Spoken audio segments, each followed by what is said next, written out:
Central Texas Life with Ann Harder. Hello, everybody, and welcome to Central Texas Life. It is a great honor for me to introduce you to Shannon Sedgwick Davis.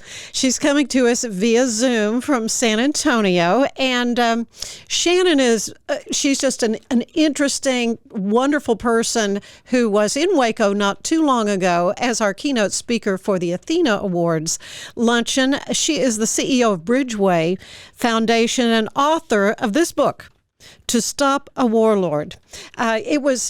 Shannon, first of all, it's great to have you with us. We're both kind of in a little icy period when we're taping this, so good to see that you got the power on there in San Antonio.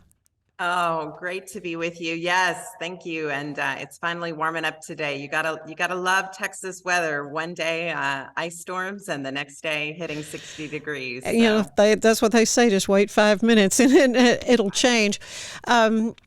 You, of course, were a Baylor Law School graduate, and you are a passionate advocate for social justice. I recall, when you were talking to the group about your work through Bridgeway, and it was so gripping and something that's so devastating for us to hear, but we need to hear. What got you involved, first of all, in social justice efforts?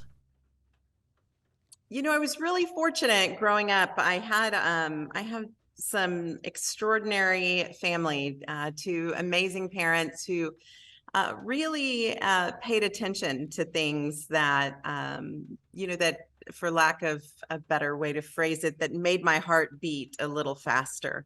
And often those themes were in and around justice issues. And so they very much encouraged me to continue pursuing this theme in my life and look for ways to make my career centered around that type of theme.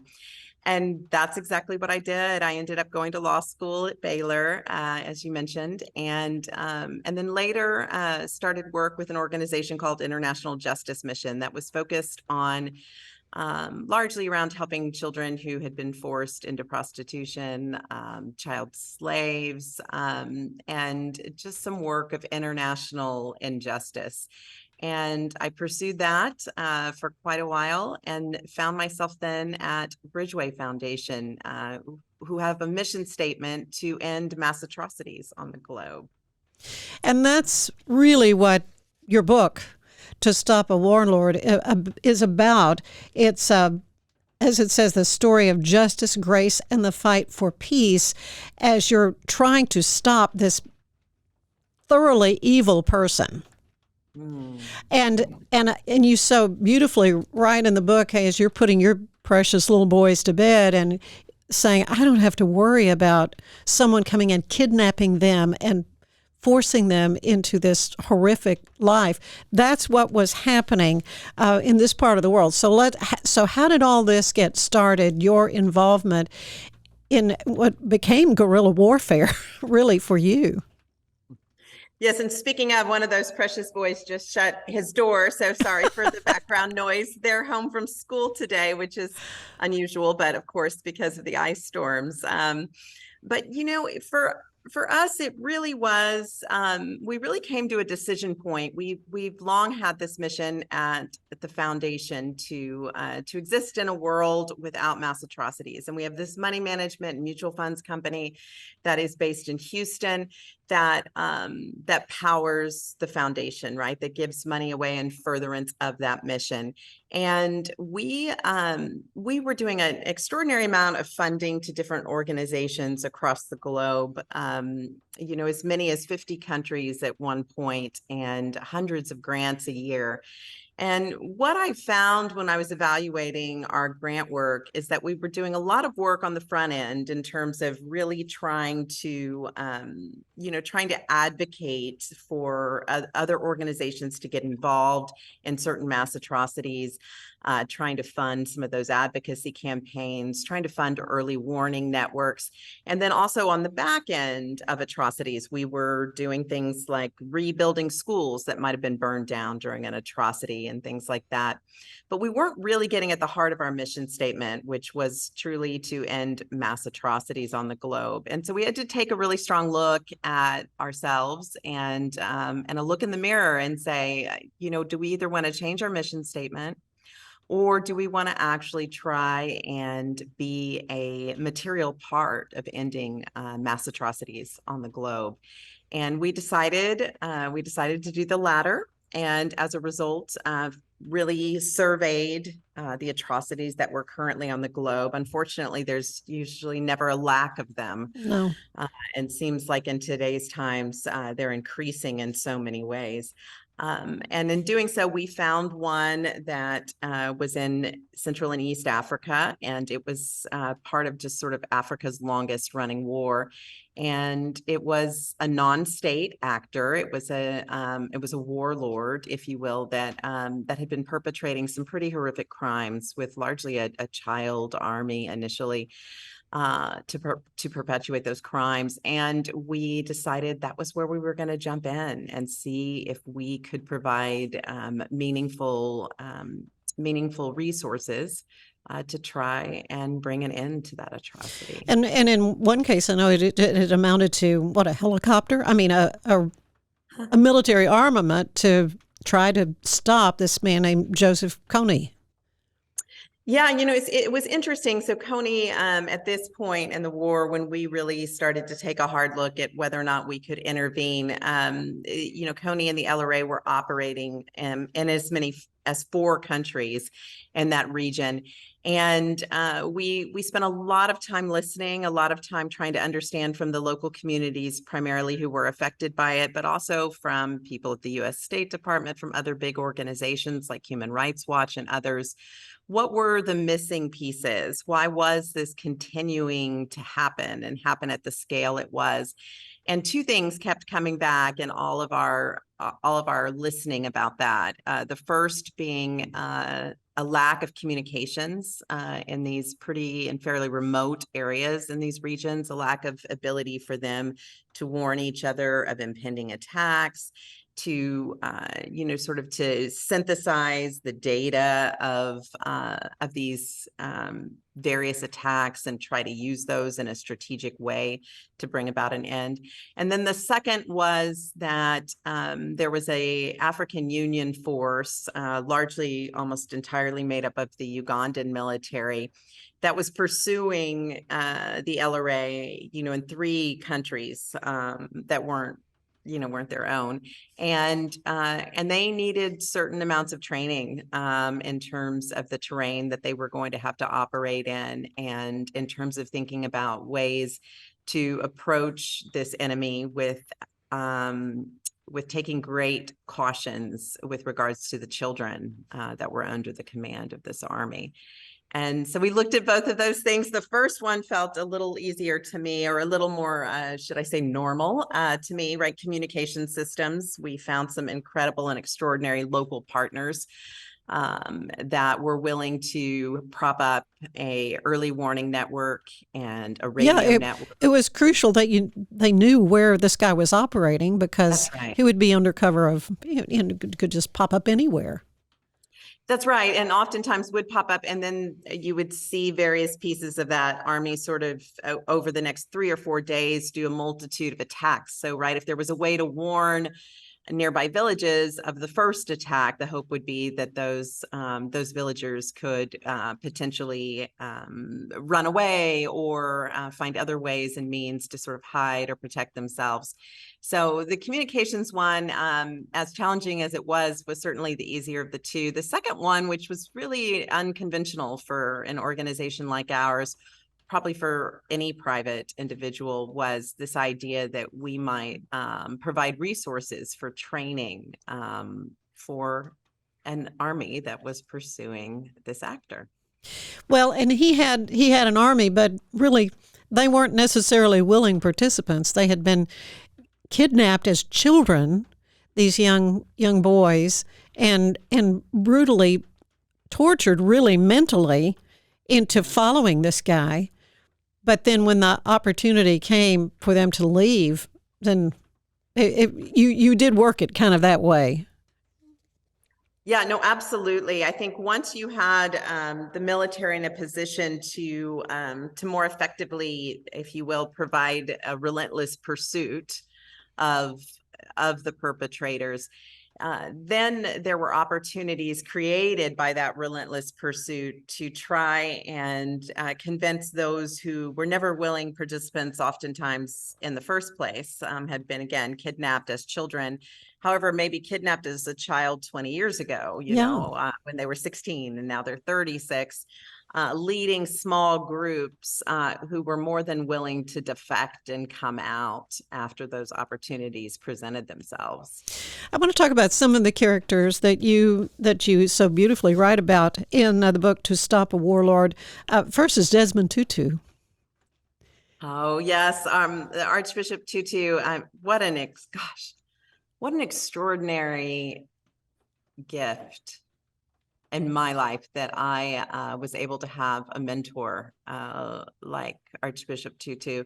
He was part of a group called the Elders that I was very fortunate to be on the advisory board for. He chaired it for a long time. And so we would see each other at least twice a year at our annual meetings. And we would also travel together to some of the areas that the elders were working to try and seek change. I remember one time that, I affectionately called him Arch, as did the rest of us.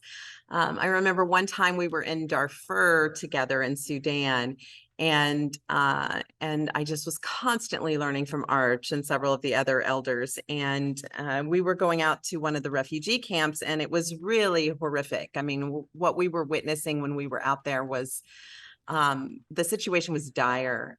People didn't have enough food to eat, right? They didn't have clean water. I mean, they were dying from very basic human needs. And I was sort of, if you will, bolted to the earth in despair.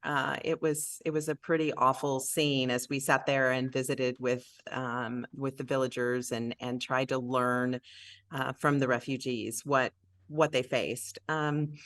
And there was one extraordinary point during our time there when I think we were all just sitting there and all very devastated, where I looked over at Arch and he started singing, and then he started dancing, and extraordinarily, the refugees also started singing and dancing. So we all joined in and sang and danced. And it was so confusing to me, and I was really struggling with, what was going on there. And I remember when he and I rode back in the SUV together to the place that we were staying, I asked him, I said, Arch, what was going on there? That was so sad, and it was all I could do to hold back tears in that moment. And you started singing and dancing, and then we all were singing and dancing. And he said, Shannon, I was sad too. I was sad too, sister. I was crying inside. He said, but joy is a discipline. He said, we have to practice joy in those moments. And I have to say, that's probably one of the single greatest things that I've learned in my life. And it's been incredibly powerful to me, because our work in mass atrocities is not for the faint of heart. It is very challenging. It is extremely difficult to see this level of treatment of children and other human beings, and sometimes can be very, very heavy and depressing, and cause great grief. And that lesson from Arch, in that moment, that we should still, in the midst of that, right, practice joy as humans, has absolutely been a critical piece now of the work I pursue, and has made the work I pursue just a little bit more manageable at times. Because the level of depravity and well, it's just horrific. As you were sharing some of that with the lunch crowd there at the Athena Awards, and you had them in the palm of your hand. But we lead these insulated lives. Not really being aware of the things that you have dealt with. Some of the other characters in the book I'd like to touch on. Laren Poole, a journalist, right? He was kind of the catalyst for this.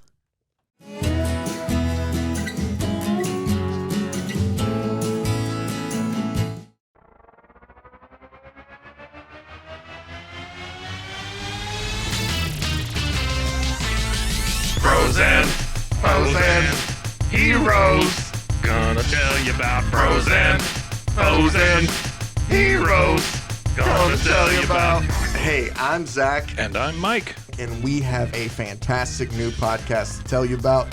Bros, Foes, and Heroes. It's the two of us looking into the world of comics, breaking down some characters that you may have never heard of, and some that are just absolutely ridiculous. Yeah, so Zach comes up with a character each time, and I go into it just completely blind. I don't know who this person is or what their abilities are or anything, and basically I guess we kind of go over their origin story and just some of the ridiculous stuff that maybe, especially Golden Age stuff. Oh, Golden Age stuff is always the best, and we will make sure to highlight all of the shenanigans and just absolute weirdness of everything. Yeah, that's right. So subscribe today and follow us on Instagram at Bros, Foes, Heroes. And if you don't, I know where you live. Not really, but please subscribe. Frozen heroes. Gonna tell you about frozen heroes. Gonna tell you about.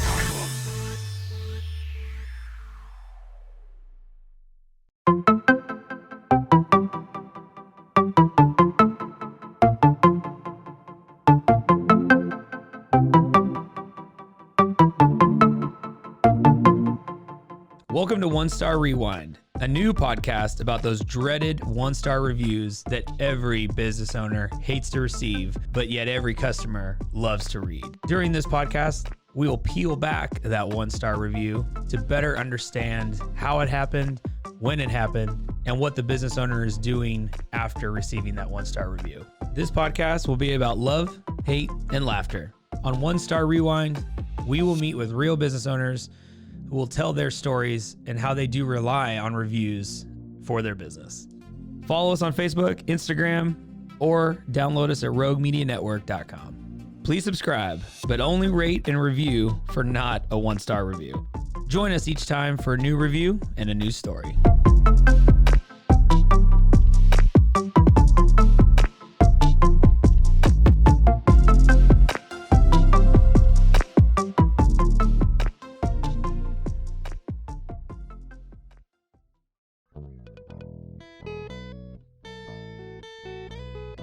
Hi, this is Sarah, And I'm Carter. and this is Some of Our Thoughts.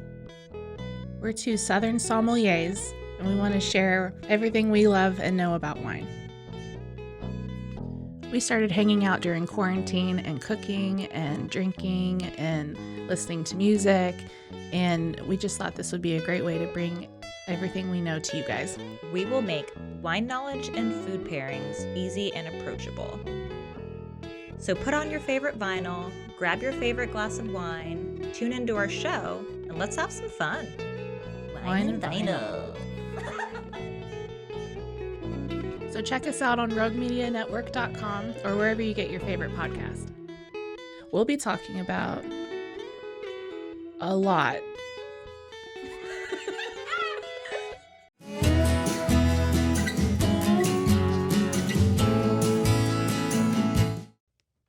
Yeah, Laren's extraordinary, and I dedicated the book to Laren, and we still work together today. Laren was a part of one of the groups we were funding for the advocacy portion initially, and was doing some films and some other work to try and shine a spotlight on this issue. He's one of the individuals that introduced Bridgeway to this issue.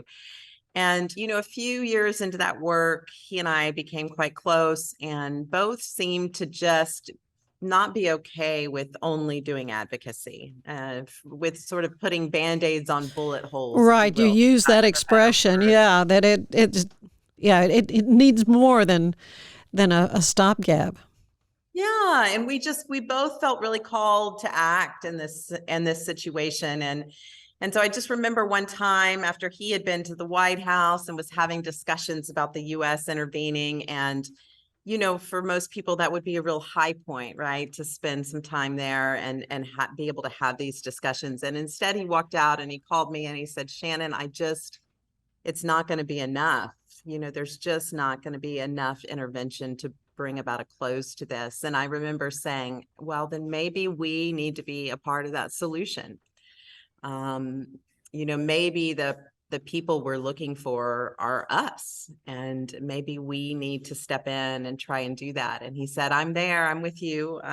He was CEO, and president of that organization for a while, and was willing to sort of leave that job and come join forces with me. And we tried this together, and that's been extraordinary. We've continued to work together, and I think that's another a great lesson in life, is that especially when you're doing something hard, it's really important to do it with trusted partners and with people who share your vision and share your heart for the world. Absolutely. And another character, David Ociti. Is that how you say? Ochiti. Yes, David Ochiti. He was very involved. I mean, his story is quite compelling. Yes, David's an extraordinary man. Just an incredible gift to all of us in humanity. And David was actually a victim of the LRA himself. The LRA had come into his small village in Uganda, his village in Pavo, and came one night to kidnap the children, as they so often did. And they rounded up the children, and David was a teenager. And at one point, the LRA asked David, "Who do you love the most, your mother or your father?" as they were both standing there. And David said, I can't answer that question. How is it possible? I love them the same." And they shoved a gun towards him and they said, "Who do you love the most?" And he said his father, and then they shot and killed his father in front of him. That was not unusual, right? That was one of the LRA's tactics to bring fear and to bring a group of children or even adults sometimes into submission to further their cause. And at that point, David was taken away. His brother was also taken at that time, but his brother was separated from him into a different group. And David was fortunate enough to escape several months later. After he escaped, he really struggled when he got back and tried to attend school. And well, they didn't trust him. He was facing that, yeah. So it was really challenging for him, but he stayed strong and has since committed his life and still works with us today. Has really committed his life to what it looks like to help the rest of these individuals come out to a safe place and reintegrate them in communities that they used to be a part of. Well, the ending to the story, the rest of the story, as Paul Harvey would say, not really the way you had envisioned it, but it still worked. What is the latest on Joseph Kony? Yeah, so we saw, over a 90% reduction in abductions and killings. And that number, we did sort of pull back our resources. We kept sort of a watch over what was going on with the LRA, but the numbers had gotten very small in terms of their reach and the effect they were having on communities. So we did focus on some other areas of atrocity where we were seeing much, much, much larger populations affected.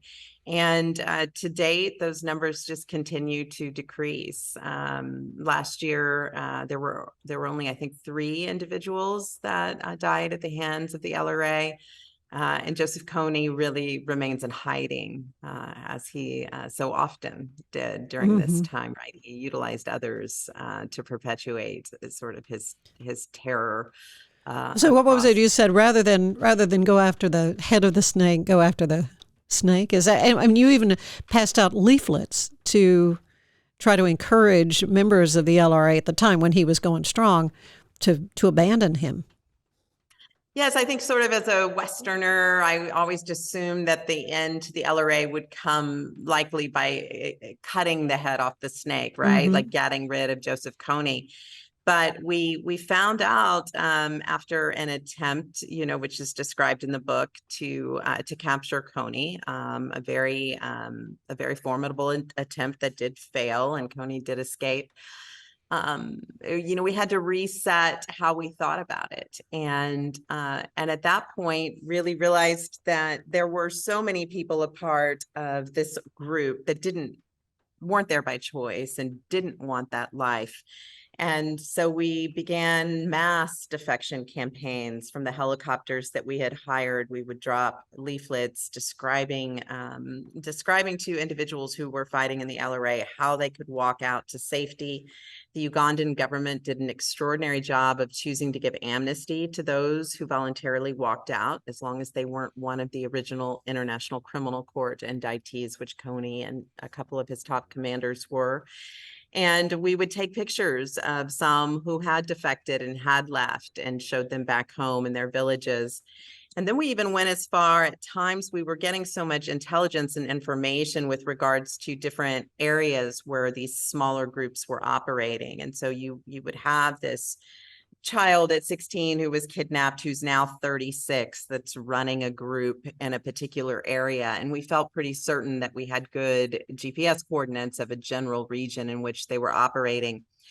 And David Ochidi, who's extraordinary, would go back to the village they were originally captured from 20 years ago and look for living parents, look for living siblings. He was able to find one of these gentlemen's mothers, right? And told them, your son is still out there. He still is alive, from what we know. We would love to encourage him to walk out.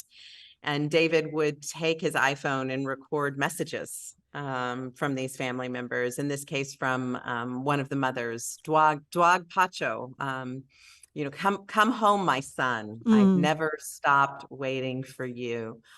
And then we bought these huge speakers that we put on either side of the helicopter, and opened the doors and plugged in these messages, and then just would hover over a general area that we thought these folks might be operating, and just play the sounds of their mothers or family members, asking them to come out to safety. And that was really what stopped this in the long run, or put the largest dent in it. That was really sort of cutting the snake off the head, rather, right? And had almost 800 people walk out in that final year, which really did collapse the group from within. So a good ending for sure. All that takes money, and that's what Bridgeway, as you say, is involved with. What are you involved with now? What is happening now?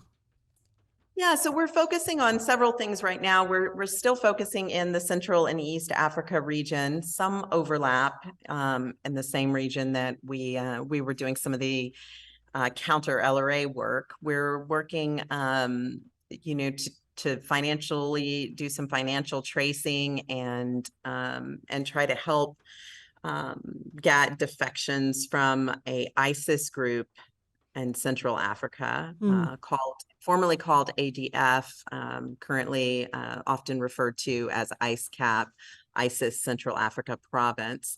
And then we're also doing quite a bit of work in Ukraine now. What is the status there? What are you seeing? Yeah, I've spent quite a bit of time there since the war began. And we're seeing humanity's not only witnessing, but sort of in some ways standing idly by to a few really awful perpetrators making a decision to wreak havoc and terror across a country in Europe. And it's shocking. Russia has led, of course, by Putin, has made the decision to largely attack civilian infrastructure, apartment buildings, and energy sources in this dire time of winter, and even trying to stop, if you will, the grain coming out of Ukraine. Ukraine is a breadbasket for the world, and for several countries in Africa that rely on that to avoid starvation. There are horrific war crimes being committed, and Ukraine is the Ukrainian people are, gosh, they're unlike almost anything I've ever seen. They are so courageous, and I think they're fighting for all of us to a large degree, in terms of just really fighting for democracy, fighting for freedom, and fighting for freedom from tyranny and terror. And I'm just often stunned when I'm there and bear witness to some of the horror that they are undergoing. And but I'm also so inspired by them. The world is responding, and in some ways, we have done quite a bit. There's much more we can do, but we have, the West has done quite a bit in terms of sending weapons and other resources to try to help and stop this war. How can people get involved in helping with the work? I know your book is available, and there's ways through purchasing the book to help, correct? And so how can just the average person be contributing somehow to stop with these atrocities?